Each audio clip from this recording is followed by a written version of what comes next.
Hello, and welcome back to Financial Triage, where we talk about financial planning and how it impacts your finances. We are going to cover a lot of information in each episode. As everyone is in a different place financially and has different values and goals, not all of this information will apply to you. You can download the slides using your camera app on the QR code, which we will show periodically during this broadcast. If you have questions, please note them in the chat at any time. We will answer all questions at the end.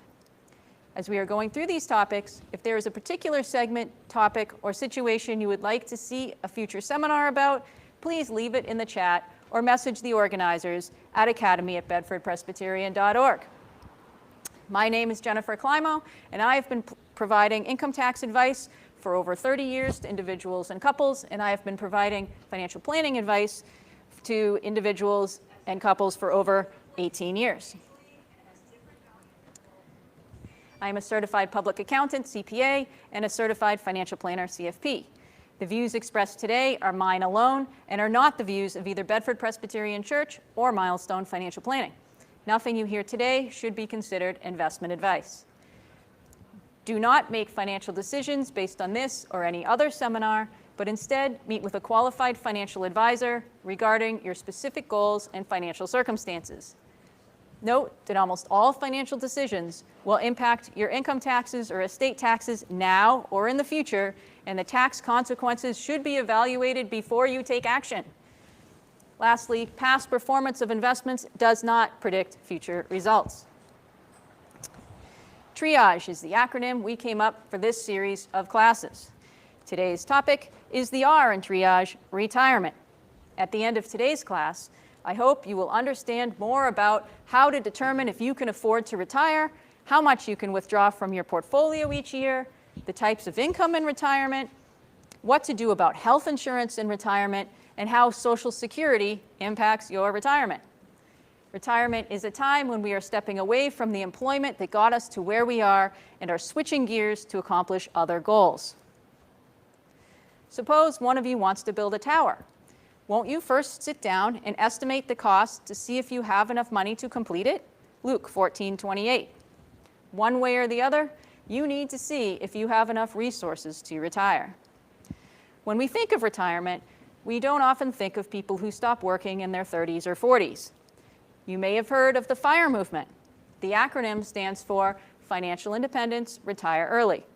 There are some people that are intent upon retiring by age 30, 35, 40, 45. These are mostly individuals with good incomes who, by living very frugally, can save and invest enough to quit their jobs early. It isn't that they don't want to do anything productive anymore. It is usually that they aren't happy with their current situation. Therefore, they focus on changing their situation by saving very large amounts of their income, 50% or more. This allows them to accumulate large sums of money at an early age, which gives them choices. Speaking of choices, in Proverbs 8:10, choose my instruction instead of silver, knowledge rather than choice gold. Constant learning also gives you opportunity and choice to step out of your current situation if you are unhappy. The main point that our people that are part of the FIRE movement have learned is that your rate of savings is more important than your rate of return. I've talked about this before, and it is so critical. Also, the FI, financial independence piece of this movement, is the most critical. When you are financially secure, you have options that other people do not. If you find yourself stuck in a job you hate and you have savings, you can quit and do something else. You can easier flex with whatever circumstances life throws at you. The major weakness in the RE, retire early concept of FIRE, is uncertainty.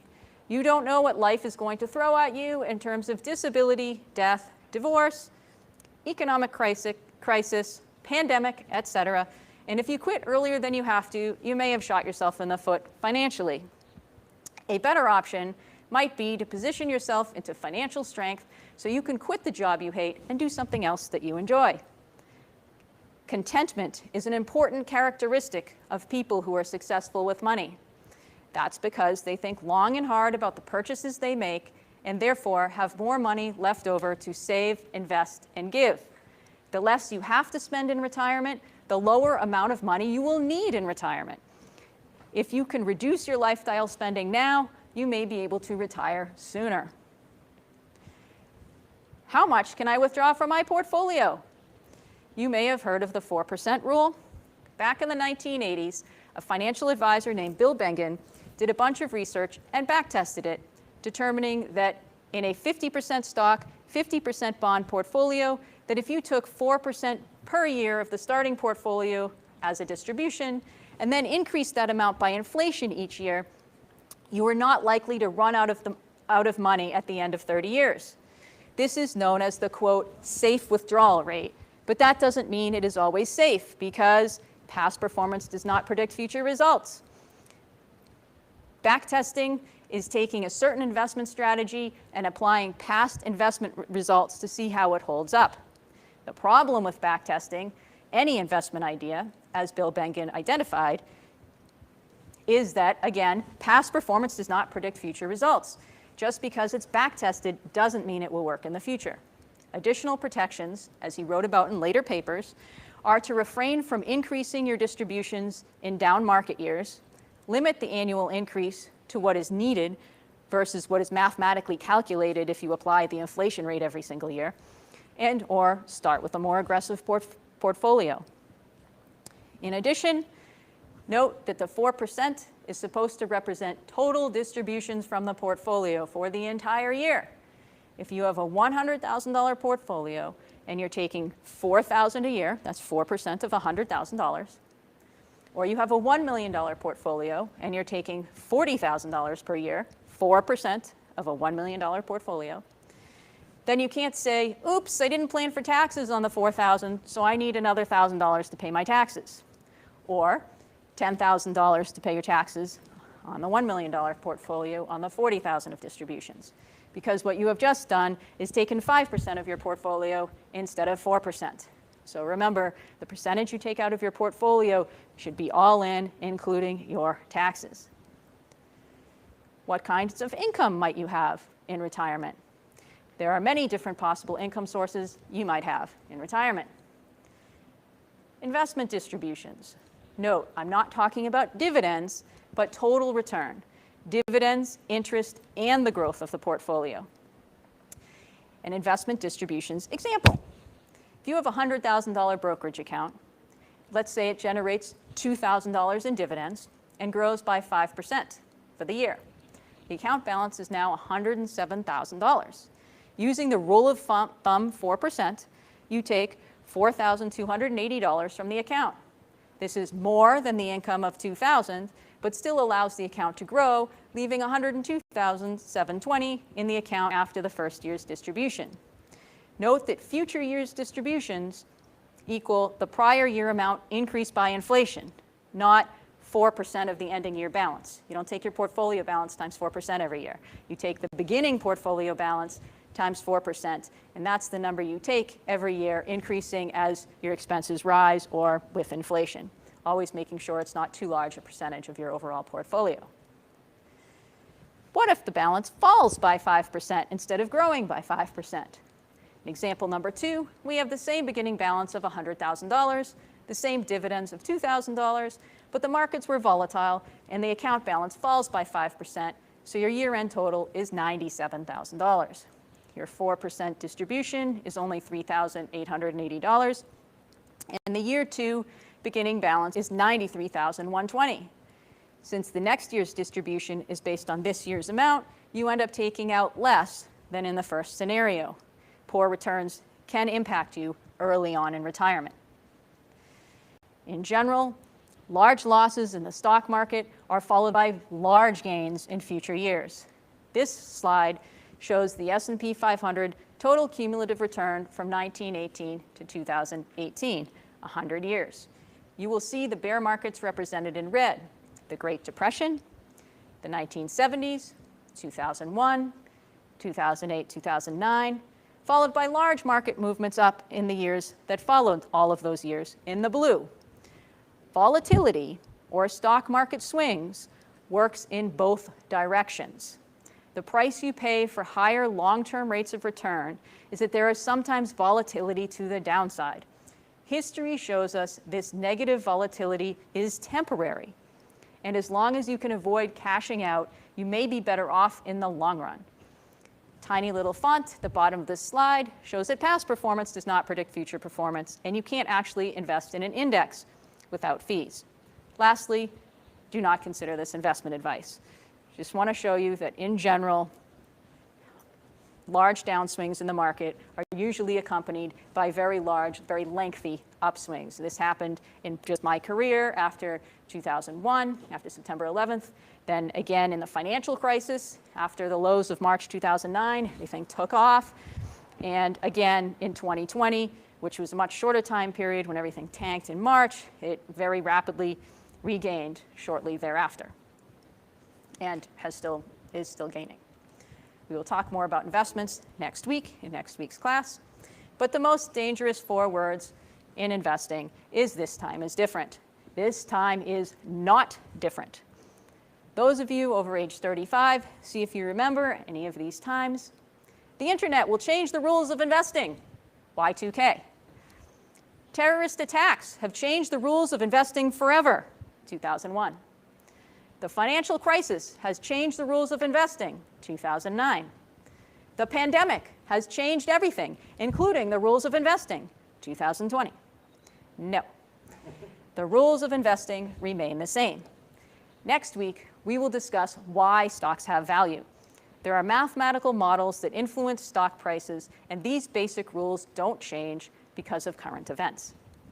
No matter the crisis, this time is not different. Stay the course. Successful investors know this and don't try to get in and out of the market based on current or expected events. Back to our withdrawal example number 2. If the $93,120 portfolio grows by 10% plus the 2% dividends, the year 2 ending balance is $100,298, and so on. As indicated in the prior slides, the volatility upwards is significant once a bear market ends. Back to retirement income sources, rental income. Another potential source of retirement income is rental income from owning a rental property after expenses. This can be taxed at ordinary income tax rates or at a lower tax rate, depending on how involved you are in the day-to-day operation of the rental. A concern with rental properties is that they can break and need additional investments for large repairs, just like your house. Other sources of retirement income, IRA and 401k distributions. These are taxable to you at ordinary income tax rates. If you are over age 59 and a half, there is no penalty. You have never paid taxes on this money. You earned it from your job, but stashed it in a savings account before the taxes were calculated on your remaining income. Therefore, it has not been taxed yet. An example of IRA distributions after age 72 is a required minimum distribution. We talked about this a little bit last week. Once you hit age 72, you must remove at least this amount from your accounts. You can certainly take more. An RMD, required minimum distribution, is a type of distribution from your IRA, 401k, etc., taxed at ordinary income tax rates. When you initially saved into your 401k, 403b, TSP, or IRA, you received the tax deduction and promised the IRS that you would later pay the taxes on this amount plus whatever it earned in the future. A required minimum distribution, or RMD, is the amount you're required to remove from your account and be taxed on. The RMD for your IRA is due by April 1st of the year following the year you turn age 72. After that, you must take distributions by December 31st each year. Because of this rule, we suggest you take your first RMD in the year you turn 72, so you don't have to take and be taxed on a double RMD the following year, because that can push you into another tax bracket. You calculate the RMD using the prior December 31st ending balance of your account divided by a number from an IRS life expectancy table. Many people don't realize that they don't have to take the money out of their account. We often transfer a client's RMD from their IRA to their brokerage account. You don't have to spend it. You do need to factor the income into your tax planning and make sure you are withholding or otherwise paying in enough in taxes. But you can certainly keep the net amount invested. You can also combine all your IRA RMDs and take from just one of your IRA accounts. 401k and 403b RMDs have to be taken from those accounts separately. Taxable brokerage account distributions. This is what is left over after you earned from your job, then deducted your taxes, then spent some of the money. What was left you saved in your taxable brokerage account. It's already been taxed. The earnings on this money are taxable at either ordinary tax rates if it's interest, or lower tax rates if it's dividends or capital gains. This is to encourage you to invest the money versus leave it sitting in the bank. Because distributions from this account include part of your original investment and some earnings, only some of this is taxable to you, and it is mostly taxed at lower tax rates. Therefore, distributions from taxable investments / brokerage accounts are only partially taxable. It's a good way to keep your income low in retirement by taking some distributions out of your taxable brokerage accounts if you have one. Roth IRA distributions. Roth IRAs grow tax-free. You don't get a tax deduction for putting money in them. They are mostly or all tax-free when you take it out if you meet certain qualifications. Your account has to be open for over 5 years, and you're over age 59 and a half. Annuities. You give a lump sum dollar amount to an insurance company who promises you a stream of monthly income in the future that can last for some time period, often your life, but it can also be a term of years, 10 years, 20 years, some term of years. Pensions and Social Security are both examples of annuities. I'm going to go through an example of an annuity.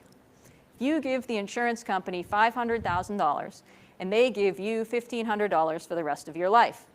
The amount of the payment, the $1,500, is determined by the interest rates in effect at the time that you purchase the annuity. The payment is generally fixed and doesn't change for your entire life, no matter how long you live. It also never ends, but the $500,000 is gone. An annuity can be immediate. You give the insurance company a lump sum in exchange for monthly payments now. That's called annuitization. Or deferred. You give the insurance company a lump sum, the $500,000, and they hold it in a tax-deferred account that earns some kind of interest. Note that since an annuity already receives tax-deferred treatment, you don't have to pay taxes on the earnings every year, you probably don't want to own one in your IRA if the only reason you're buying it is for tax deferral. Your IRA is already protected and tax-deferred. An annuity is outside the IRA with taxable brokerage money. It's a way for that to grow tax-deferred as well. IRA withdrawals before age 59 and a half are subject to the 10% tax penalty.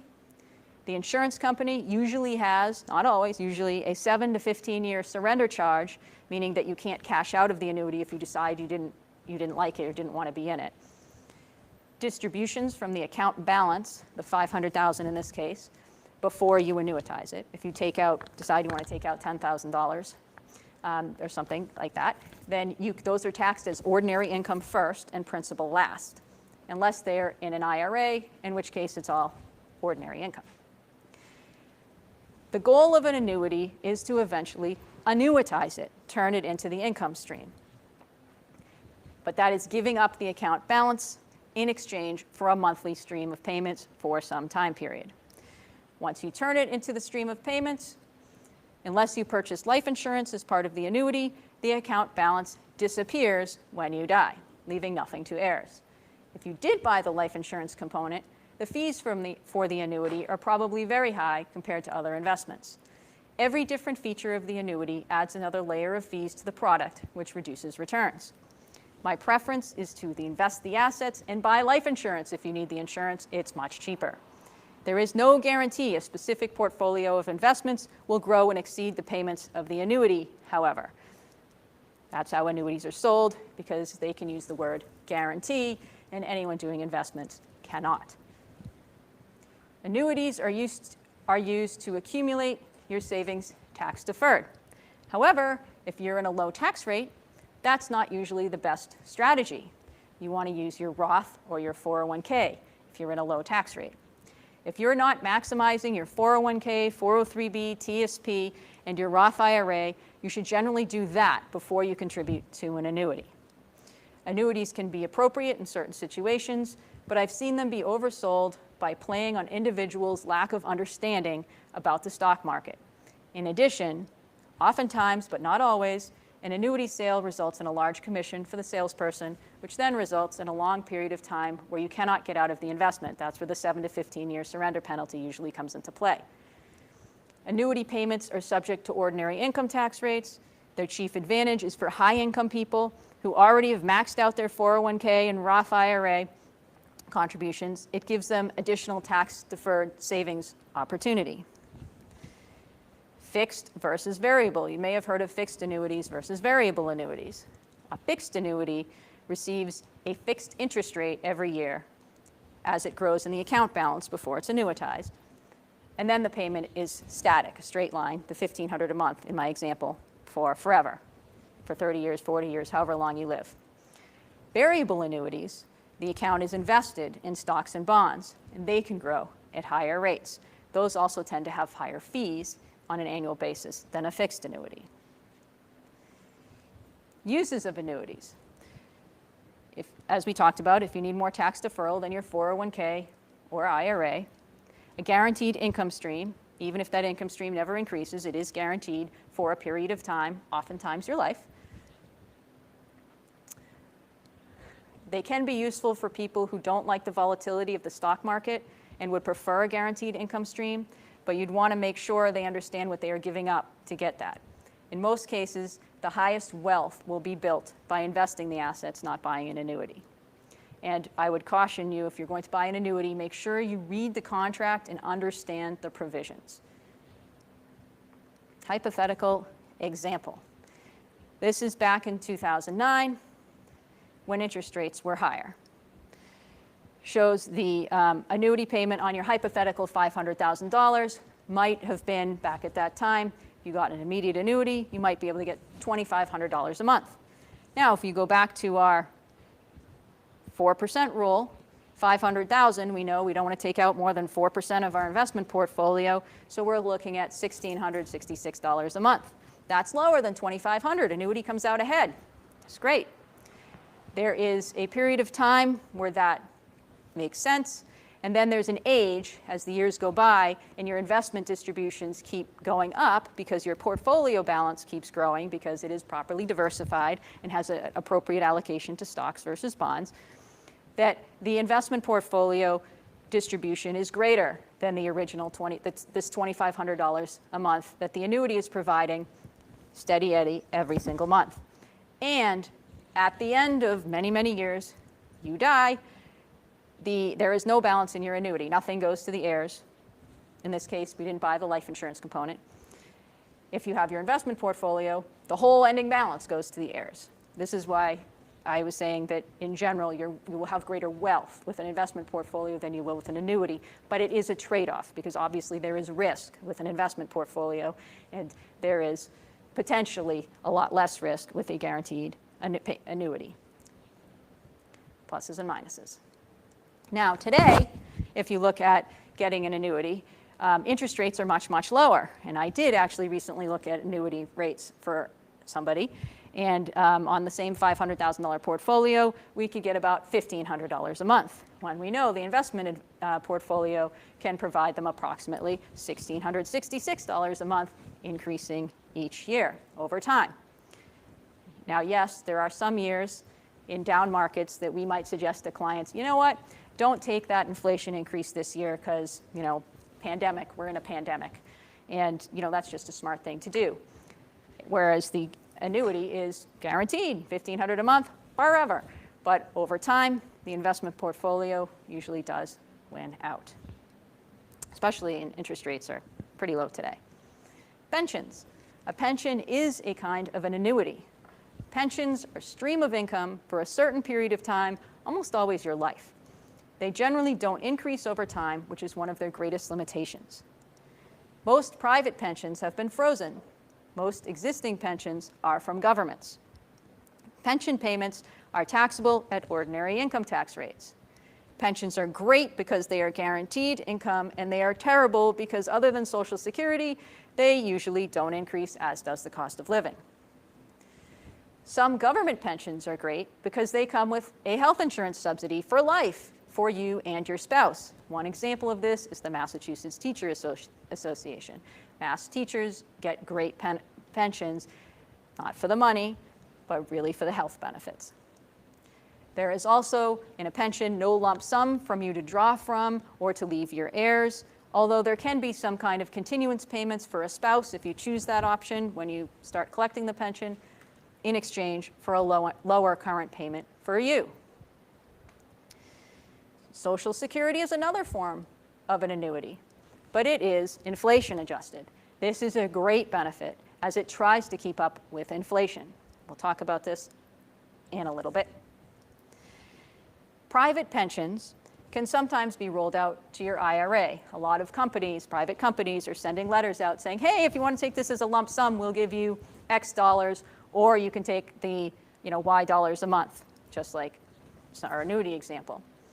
Why would you want to do this? Because interest rates are so low that you can likely create a larger stream of income over time by investing the money in stocks without running out of principal or paying extra life insurance premiums to leave your money to your heirs. Remember, a pension is a stream of income tied to your life or you and your spouse's life. If you both die early, any balance is forfeited. There is often a period of time where the pension may result in the higher payment, but it crosses over with the higher investment returns at some point if you live long enough. Also, the fact that the balance in your investment account can pass to your heirs versus an annuity, where the balance is usually lost unless you buy the life insurance feature, means the investment account is often the better choice if you are trying to maximize your net worth. To evaluate the pension versus investment opportunity, your advisor should run a calculation of net present value to see if that is right for you. Once you claim your pension or annuitize your annuity, you cannot make changes. Those options are irreversible. If you are afraid you barely have enough to retire, and you get hit with large, poor returns early in retirement, this can hurt you. The best way to protect against this is to oversave and to diversify your investments, but that has to be done well before you retire. If you find yourself in this situation at retirement, you can mitigate the situation by working part-time, spending less, and keeping distributions to a minimum. Not really ideal choices. Any reduction in distributions is better than none. Note that if you have more than enough to retire, it doesn't matter if your beginning retirement returns are poor, as you're taking such a small percentage to be insignificant. Practically speaking, people calculate their needed distribution based on their spending, not a withdrawal rate. There's no need to make complicated calculations. Just stay within the guidelines and don't take too much as a percentage of your portfolio, and make sure you've factored in income taxes. What is asset allocation?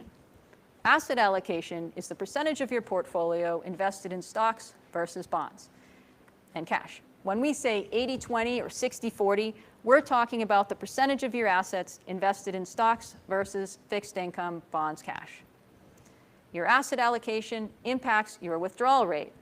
Generally, the more you have in a diversified stock portfolio spread over US and international stocks, large companies and small companies, growth versus value, the larger your withdrawal rate can be. That assumes a properly diversified portfolio with relatively low fees. Such a portfolio will still have 20 to 30% in bonds and cash for the diversification benefits and the lack of fluctuation during times of high volatility. A conservative portfolio, such as a 60-40 stock-bond ratio or less, will likely result in lower long-term rates of return than a 70-30 or an 80-20 portfolio. Historically, this is true. It is a myth that the percentage of your portfolio allocated to stocks should decrease the older you get. Your asset allocation is dependent on your goals, your ability to stomach swings in the markets, and the amount you need to withdraw, not your age.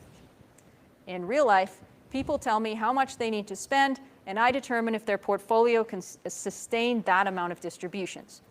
The factors I look at are the percentage of stocks they owned, how long before they need to draw on the money, what percentage of the portfolio do they need to draw each year, their desire to leave a legacy to their heirs, and their level of frugality.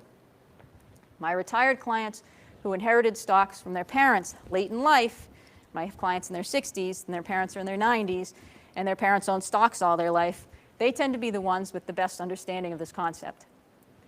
If they don't need large withdrawals in retirement as a percentage of their portfolio, they leave their investments aggressively invested at 80% stocks because they want to continue to build the legacy to pass down to future generations that their parents passed down to them. Of course, if you do need 4 to 5% of the portfolio balance annually to pay for your expenses, you need a somewhat more conservative portfolio to protect against swings down in the market. Note that these swings have historically always been temporary on the permanent upward march of stock prices. If you want to invest like the rich, invest the assets you don't need to spend in a tax-diversified, asset-diversified portfolio that is mostly stocks. Again, I have to say, past performance does not predict future results. You guys are going to get tired of that. I'm sorry. Missed a few slides. Okay, you may remember this slide from our discussion last week on taxes. From age 59.5 to 72, there are dates that are important to your financial planning. I want to point out that the year you turn 63 is a very important year, as that year's taxes will be used to determine your Part B and Part D Medicare premiums at age 65. We talked about this a lot last week. Age 70 is the last year to collect Social Security and have the benefit rise because you waited. Age 72 is when you must start withdrawals and being taxed on IRAs, 401ks, TSPs, 403bs, and other qualified retirement plans. Age 72, as discussed, was the required minimum distributions start. When should you collect Social Security? The date you collect Social Security has nothing to do with when you retire. You can make them the same date, but there is no requirement to do so, and it can often make sense to delay collecting Social Security for several years after you retire. You are first eligible to collect Social Security at age 62, unless you're a widow or widower. You may be able to collect at 60 in that case. Every year you wait, your benefit increases by about 8% per year that you wait. I don't think you can buy that kind of annuity that increases that much. By deferring the collection of Social Security until age 70, you've given yourself an extra 8% in benefits for every year you waited past age 62. And if you're married and your benefit is higher than your spouse's, you have locked in that amount for your spouse's Social Security if you die first. It's like extra life insurance. Before we get into an example, it's important you understand the concept of full retirement age. What is full retirement age? Age 66 in a few months if you're born between 1955 and 1960, and age 67 if you're born in 1960 or later. If you're in good health and expect to live well into your 80s, it may make sense to wait until age 70 to collect because of the much larger benefit you will receive.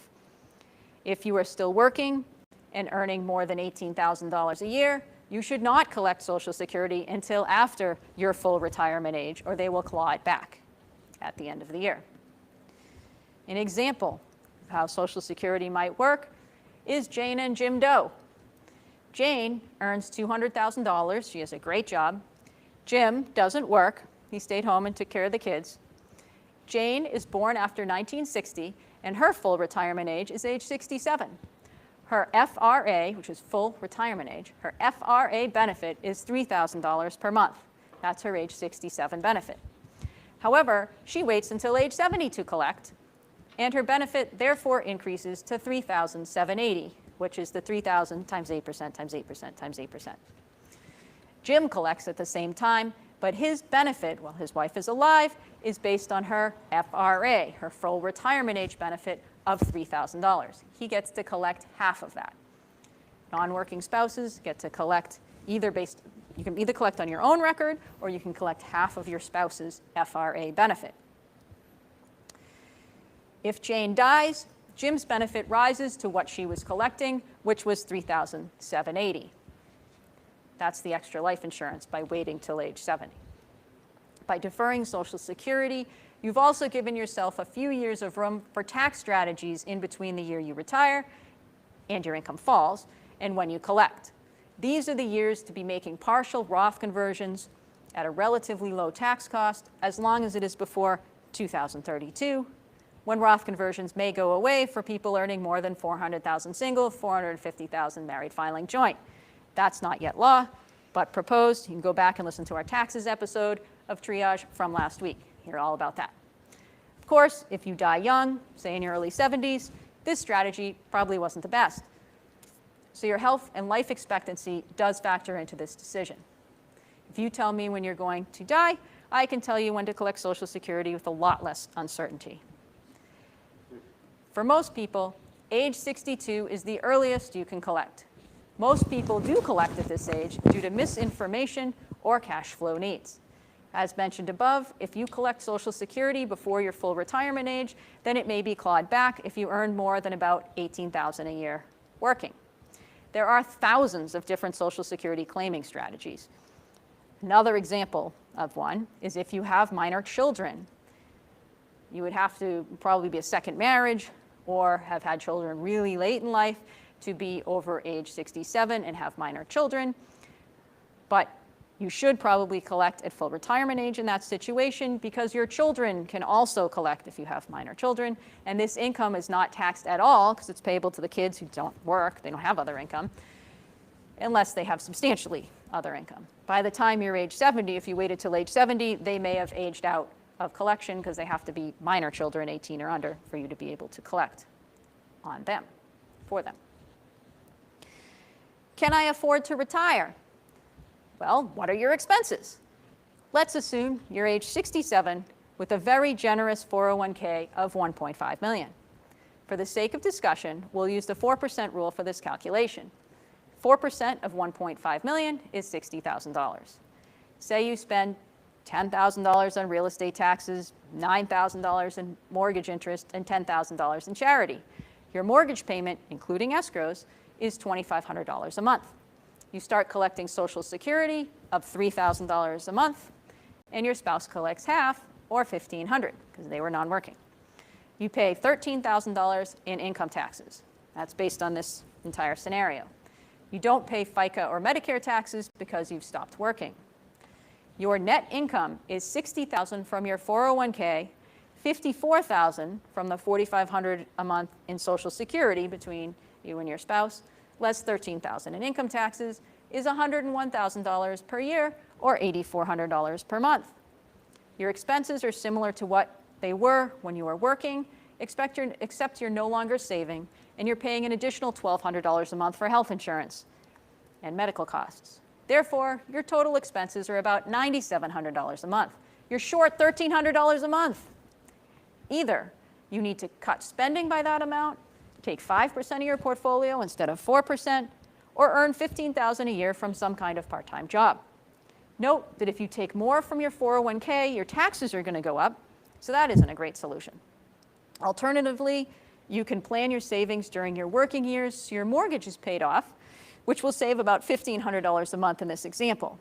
You'll still have to pay the real estate taxes and insurance part of the payment. Also, that requires adjustments in spending during your working years. There are trade-offs. Second example, alternative example, same $1.5 million. This is called the tax diversified plan. You have a 401k of $1 million and a Roth IRA of $500,000. If you remember, Roths grow tax-free and the distributions come out tax-free in retirement. Using the 4% rule, that gives you $40,000 of 401k distributions plus $20,000 of Roth IRA distributions. It's the same $60,000 in cash off your portfolio. But 1/3 of it is tax-free. Instead of $13,000 in income taxes, you only pay $5,000. You now have $9,000 a month of income instead of $8,400. Your monthly cash deficit is now $700 instead of $1,300. Your choices to fix this are the same as in the prior example. The reason the taxes go down by so much is because less of your Social Security is taxable. Covered this a little bit last week. But the lower your income, the less Social Security is taxable. And then the higher your other income, there's a level where up to 85% of your Social Security becomes taxable. Third example, I have, I have $2 million in assets. Can I retire? This is entirely dependent upon how much you need to withdraw from the portfolio each year to pay for your expenses, including income taxes. Rough rule of thumb, easy math in your head, use 5%. I know it's not the 4% rule, but it's easier math. 5% of $2 million is $100,000, which must include income taxes. So you will need a tax projection on all of your income to see how much your taxes will be. This also assumes an appropriate asset allocation, which we will discuss next week in investments. If you have 50% of your money in fixed income, don't expect to be able to take 5% of your assets out in retirement and not run out of money. This is just a guideline because I am now going to tell you it's dangerous to use rules of thumb.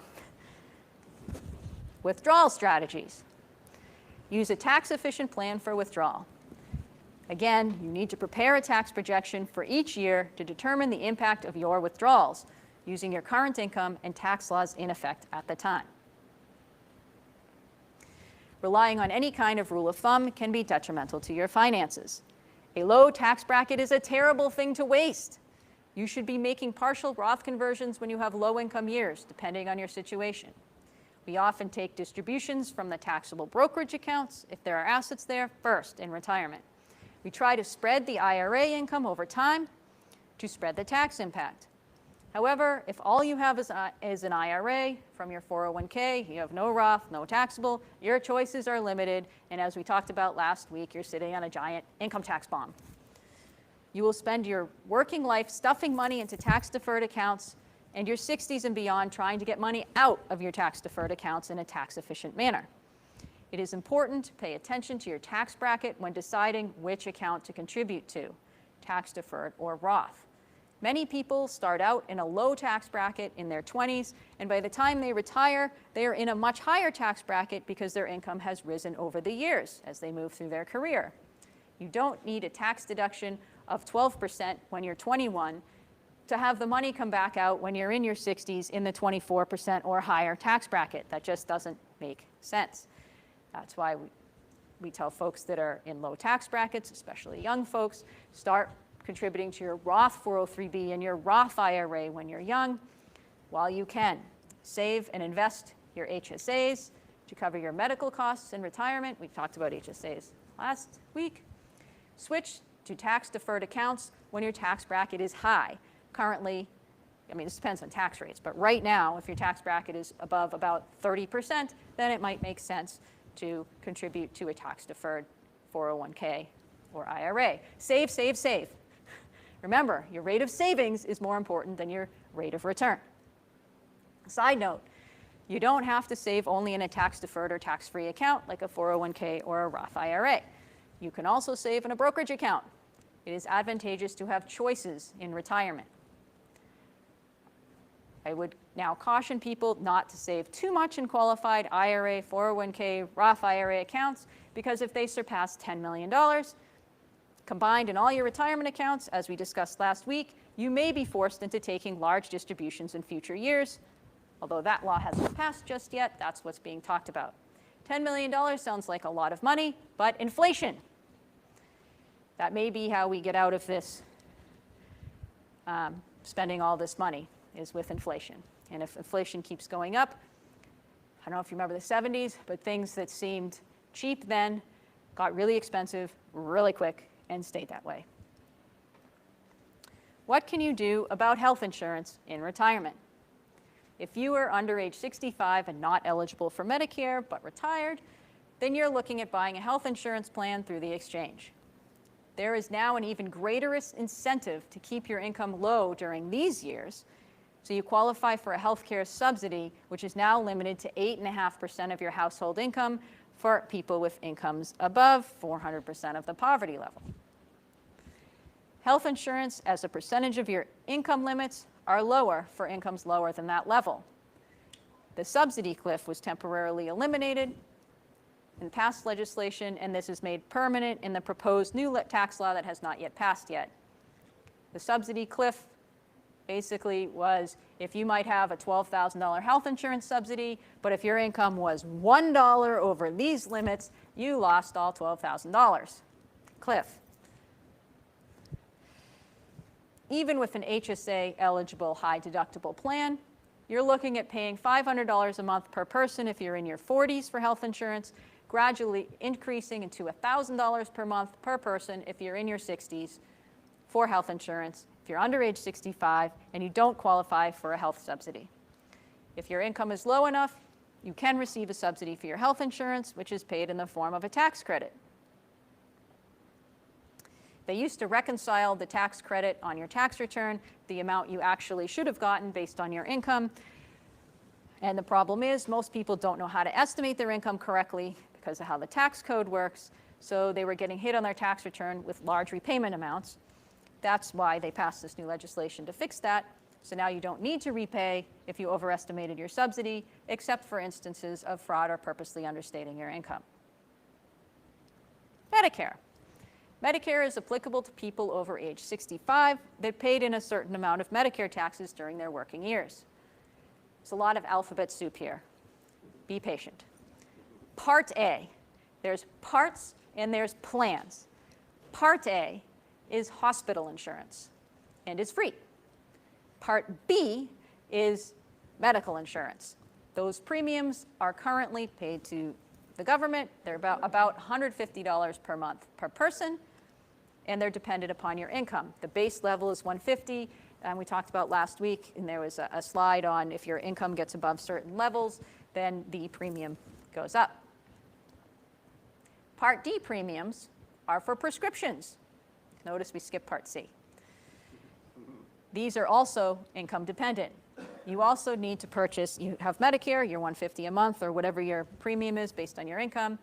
Then you pay a little bit for Part D for the prescription coverage, and then you need a Medicare supplement plan to cover what Medicare does not cover. These are plans, not parts, but they're also alphabet. So Medicare generally does not cover vision, dental, hearing aids, or glasses.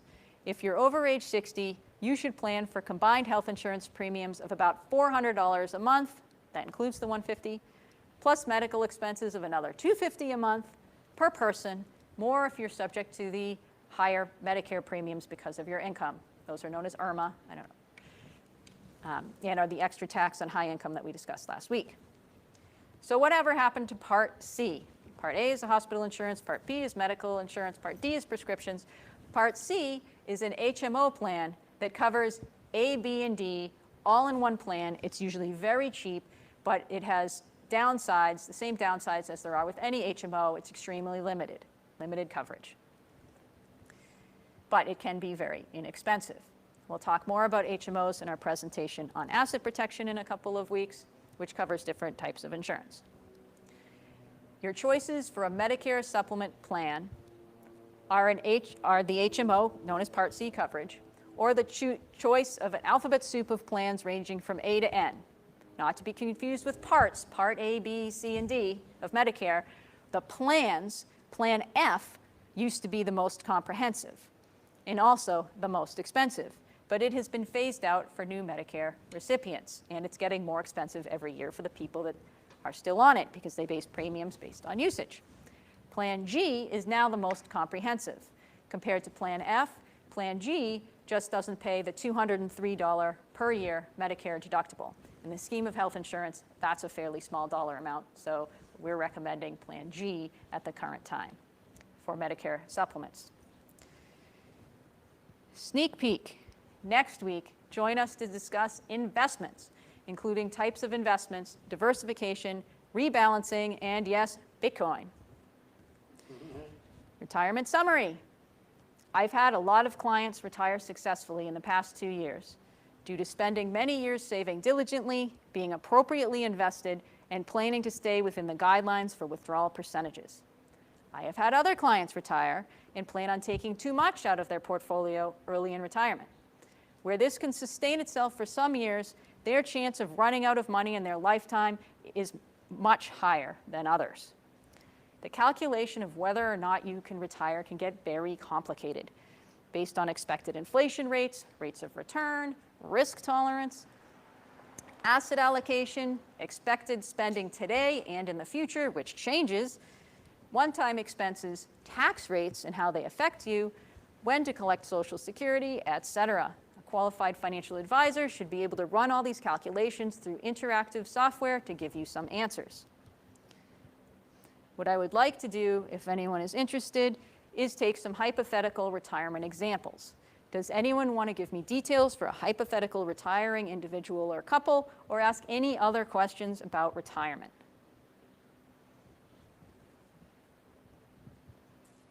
Say it one more time. What was the question? Any questions? I have a question. Yes. So, Microphone, please.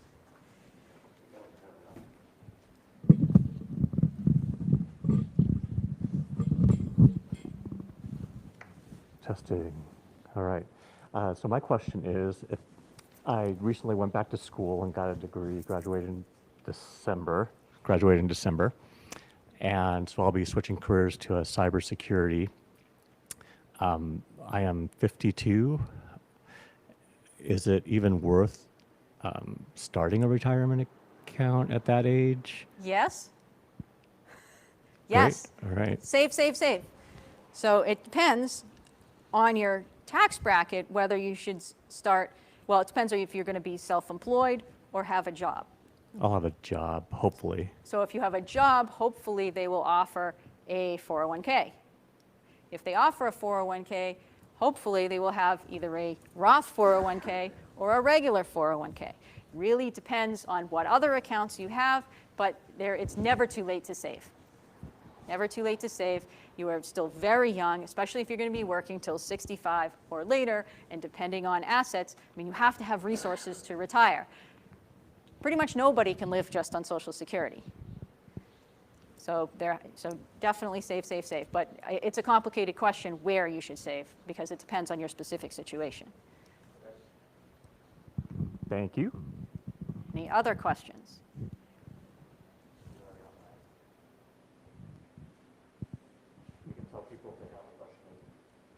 Any questions, you can put them into the chat, either of the chat on YouTube or on Facebook.